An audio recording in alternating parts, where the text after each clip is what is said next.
Question number 13, x की value given है, x power -2 की वैल्यू फाइंड करनी है। तो यहाँ पर given x is equal to 3/2 power 2 multiply, यहाँ पर 2/3 की पावर माइनस में दी है, तो इसको पॉजिटिव करने के लिए बेस का रेसिप्रोकल करेंगे। 3/2 पावर 4।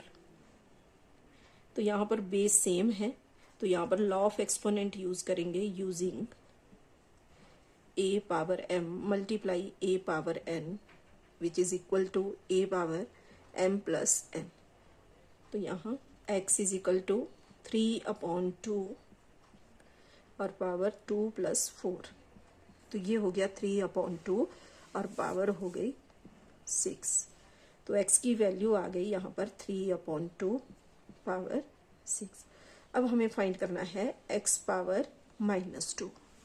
तो इसके लिए 3/2 और x की वैल्यू दी गई है यहाँ पर 3/2 पावर -6 और इसकी होल पावर हो जाएगी -2। तो आगे इसको सॉल्व करेंगे, तो यहाँ पर यूजिंग a पावर m और whole power n is equal to a power m into n। तो इसी लॉ ऑफ एक्सपोनेंट को यूज करते हुए यहाँ पर सॉल्व करेंगे। तो इसमें 3/2 6 मल्टीप्लाई -2 इज इक्वल टू 3/2 और पावर 6 × 12 और साथ में माइनस। आगे पावर को पॉजिटिव करना है तो बेस का रेसिप्रोकल करेंगे 2/3 पावर 12।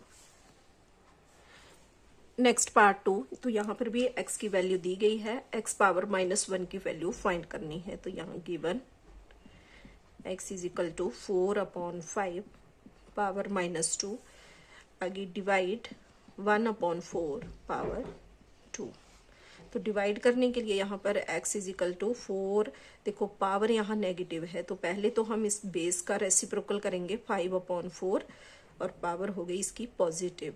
आगे डिवाइड का मल्टीप्लाई और नेक्स्ट रैशनल नंबर का रेसिप्रोकल 4/1 और पावर हो गई इसकी 2। तो x इज इक्वल टू इसमें 5/4 2 टाइम्स है, इसको एक्सपेंड कर लेंगे, मल्टीप्लाई 4/1 पावर 2, तो इसको भी हमने एक्सपेंड कर लिया। अब इसमें 4 से 4 कैंसिल, 4 से 4 कैंसिल, तो x इज इक्वल टू हो गया 25/1। अब हमें x पावर -1 की वैल्यू फाइंड करनी है। तो x है 25/1 और इसकी पावर हो जाएगी यहाँ पर -1। तो x is equal to power को पॉजिटिव करने के लिए इसका रेसिप्रोकल करेंगे, बेस का रेसिप्रोकल, तो ये हो जाएगा 1/25 और पावर हो गई इसकी 1। तो नेक्स्ट स्टेप में यहाँ पर 1/25 के लिए हम लिख सकते हैं 5 × 5, तो ये इक्वल हो गया 1/5 होल स्क्वायर।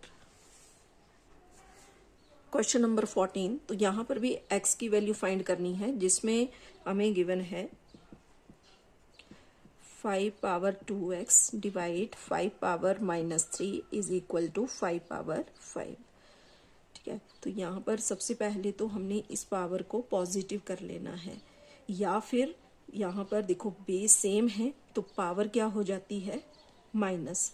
तो यहाँ लॉ ऑफ एक्सपोनेंट यूज कर सकते हैं, जिसमें होता है a power m divide a power n is equal to a power m - n। तो इसी को यूज करते हुए यहाँ पर a हो गया बेस दैट इज 5 और power m - n that is 2x -3 is equal to 5 power 5। तो 5 2x minus into minus plus 3 is equal to 5 power 5।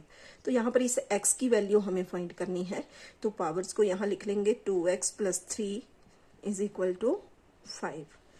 तो 2x इज इक्वल टू 5 - 3, ये +3 आ गया यहाँ माइनस में, x इज इक्वल टू 2 और ये 2 multiply में है, इधर आ जाएगा डिवाइड में, इसको कट करेंगे तो x की वैल्यू हो जाएगी 1।